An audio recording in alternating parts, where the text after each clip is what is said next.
নূরে মুহাম্মদ রসূল আরবি নায়েবে পরওয়ার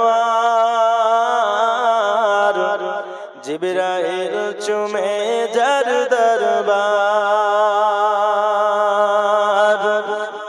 লাম থেকে হয় লা ইলাহা আলিফ থেকে হয় আল্লাহ মিম থেকে হয় নামে মুহাম্মদ যিনি রাসূলুল্লাহ লাম থেকে হয় লা ইলাহা মিম থেকে হয়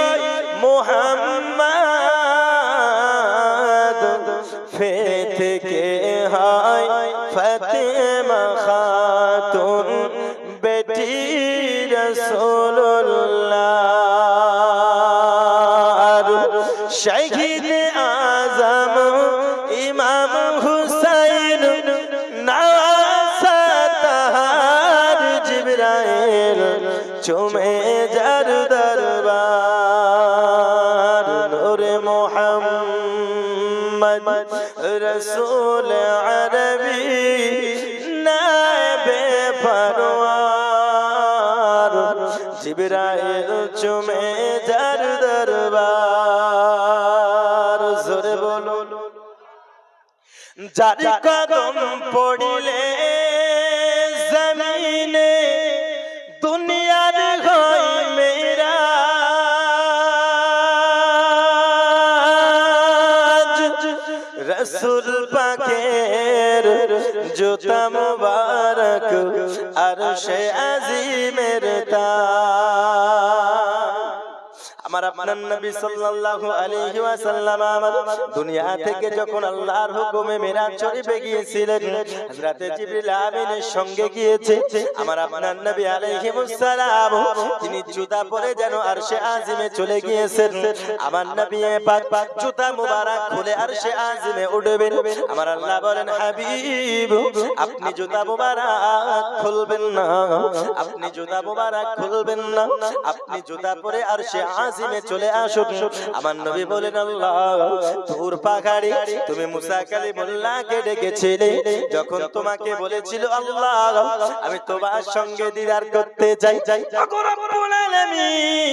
আলামিন তুমি মুসাকে বলেছিলে এ মুসা তোমাকে যদি আমায় দিদার করতে হয় তবে তুমি 40 দিন ইবাদত করবে 40 দিন ধরে নামাজ তুমি পড়বে 40 দিন ধরে রোজা রেখেছে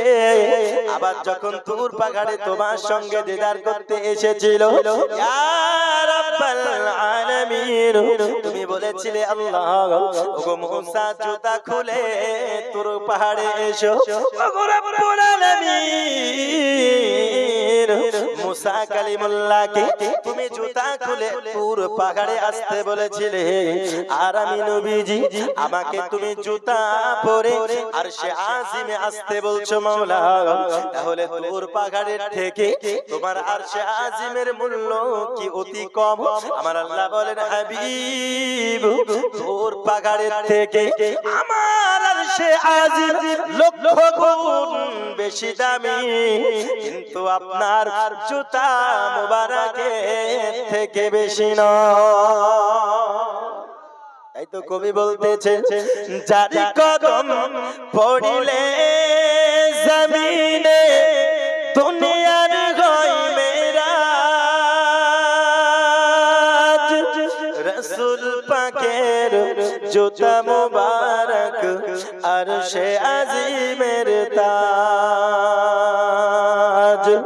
ওগো সেই নবীর রওজা চুমিলে হবে জান্নাতের হকদার জিবরাইল চুমে যার দরবার নূরে মুহাম্মদ রসূল আরবি নায়েবে পরওয়ার